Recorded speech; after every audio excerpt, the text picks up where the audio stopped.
You think your home is yours. 4 walls, a roof, privacy, a place the outside world can't touch. During World War II, that idea died. The British government reached into every room of your house and told you exactly how to live. They measured your bathwater with rulers, rationed your furniture by points like military supplies, turned your dining table into a coffin you slept under every night. Walk into a 1943 British home and you won't recognize it as a home at all. The dining table is a steel cage where the family sleeps. The windows are covered in brown paper strips. There's a corrugated metal hump in the garden where the roses used to be. The bathroom has a line painted in the tub, 5 inches, no more. The kitchen has a can for saving bacon grease, for explosives. And here's what nobody mentions when they romanticize the Blitz spirit. People hated it. They tore these features out the moment the war ended, burned their ration books, junked their shelters. Most vanished so completely you'd never know they existed. We're walking through that house room by room, every space colonized by the war, every familiar thing twisted into a survival tool. Stand at the front door in September 1939. The government issued gas masks to 38 million people, every man, woman, child, and baby. Shops sold protective carriers because you were supposed to take it everywhere. The masks had to stay cool and dry or they'd degrade. So there's a box by your door now, always. A reminder that the air itself might kill you. Most people stopped carrying them by 1940. The gas attacks never came. The masks sat in closets gathering dust, mementos of a terror that didn't materialize but never quite left. The government delivered Anderson shelters to 1.5 million homes by September 1939, 2 million total before they stopped. Free if you earned under 250 pounds a year, 7 pounds otherwise. They arrived in pieces, curved sheets of corrugated steel you bolted together yourself.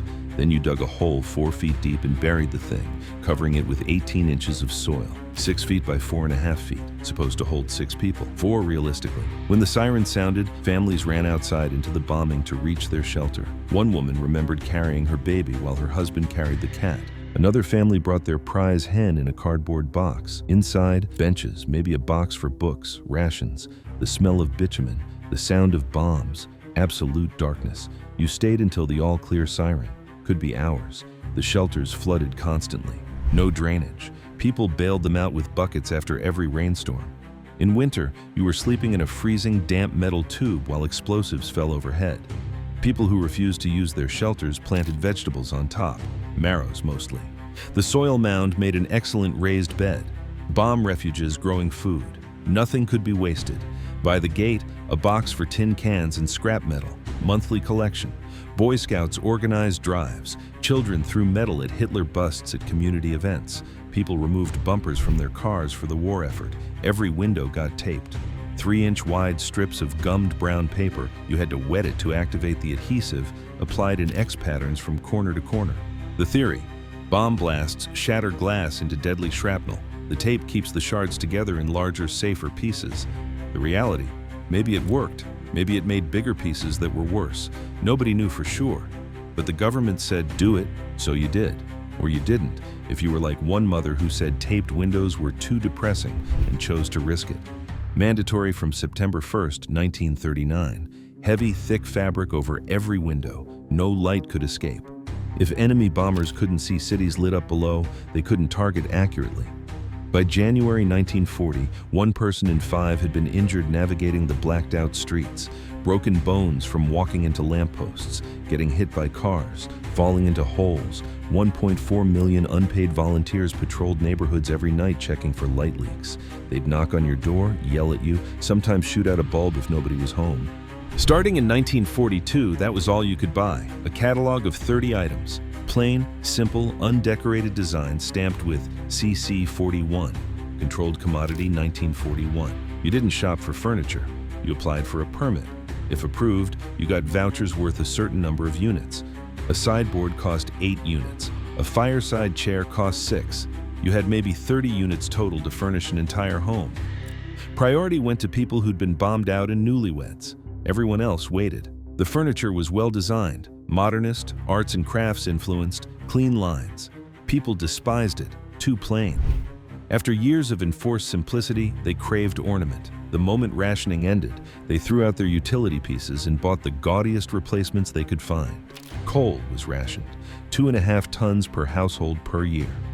The government introduced a fuel-saving scheme in 1942. No fires in summer. Turn off lights when unnecessary. One woman remembered her mother never had a fire during the day when she was home alone. Said it was because she was busy with housework. Really, she was stretching the coal ration. The living room became cold most of the time.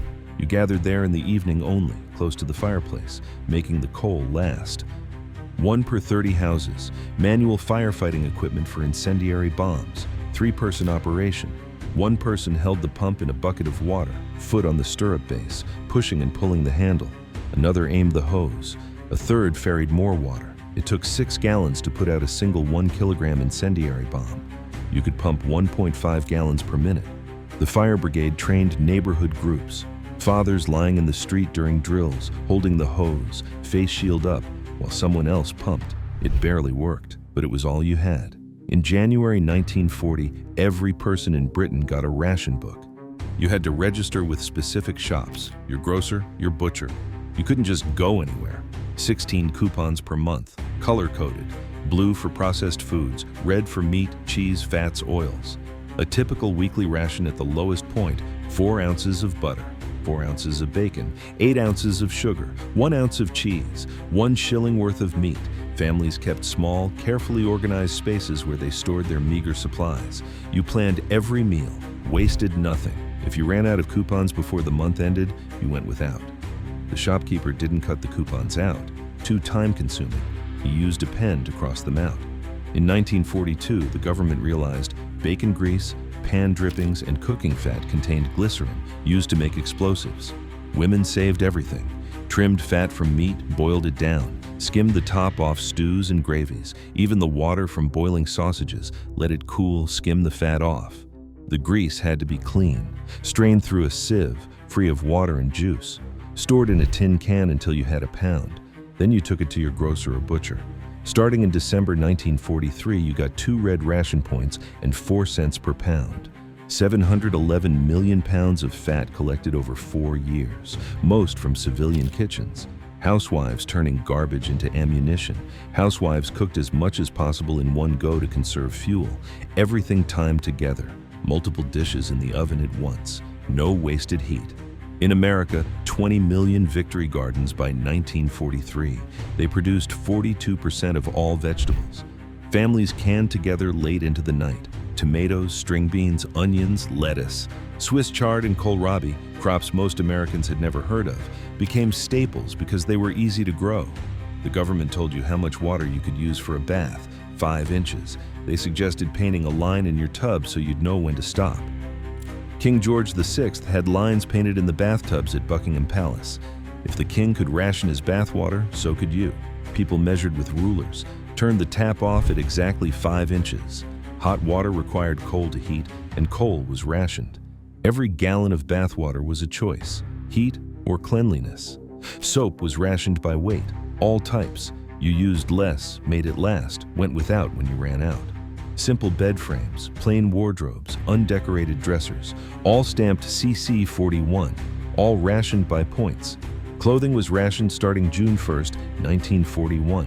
You got a voucher book, 24 coupons every 6 months. A coat could use up an entire year's ration. Purchase tax was 100%. You paid double the price. The government launched Make Do and Mend in autumn 1942. Propaganda campaign led by a character called Mrs. So and So. She appeared on posters and in pamphlets teaching women how to darn, patch, and alter.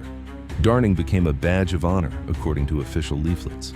Thread was available unrationed at first. Then the government realized women were buying it and knitting entire garments. After that, they sold it only on cards in short lengths. Women cut men's trousers into shorts, unpicked old sweaters and reknitted the wool into new garments, turned men's clothes into women's and vice versa, used scraps to make pockets covering holes. Silk stockings disappeared after late 1940. Nylon went to parachutes, so women painted their legs with gravy or weak tea to create the illusion of stockings. Drew seams up the back with eyebrow pencils. Some used butter muslin, cloth for food preparation, to make underwear. It was unrationed. Old silk evening gowns got cut up for new garments. If you didn't have an Anderson shelter or couldn't afford a Morrison, you improvised. The cupboard under the stairs became a popular refuge, structurally one of the stronger parts of a house. Wouldn't save you from a direct hit, but might protect against blast and debris. Families crammed in there during raids. Uncomfortable, frightening, better than nothing. The government suggested creating a designated gas-proof space. You were supposed to seal the windows and door with tape, keep gas masks there, wait out chemical attacks. Almost nobody used them. The gas attacks never came. The refuge rooms became storage. When the war ended, people destroyed most of these features immediately. Anderson shelters were torn down, hauled away, sold for scrap. Nobody wanted to look at the metal humps in their gardens anymore. Morrison shelters got junked or repurposed. One man remembered his family's shelter becoming a pigeon loft. Most went to scrap dealers. Ration books were burned when rationing finally ended, June 1954, 9 years after the war. Meat was the last thing to come off ration. People made bonfires of their coupon books. Utility furniture was replaced as fast as people could afford it.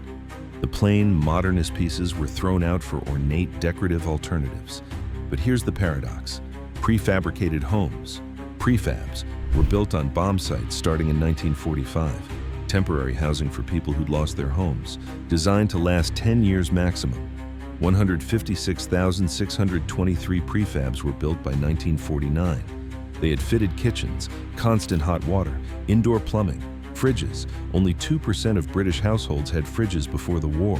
Working-class families who'd lived in shared flats with outside toilets suddenly had modern houses with all the amenities. Young couples, servicemen returning from war, bombed-out families moved into prefabs and formed tight communities.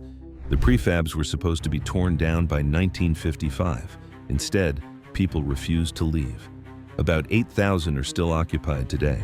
75 years later, 30 are listed as heritage sites. The Anderson shelters were destroyed within months. The Morrison shelters junked within years. The ration books burned. The utility furniture replaced.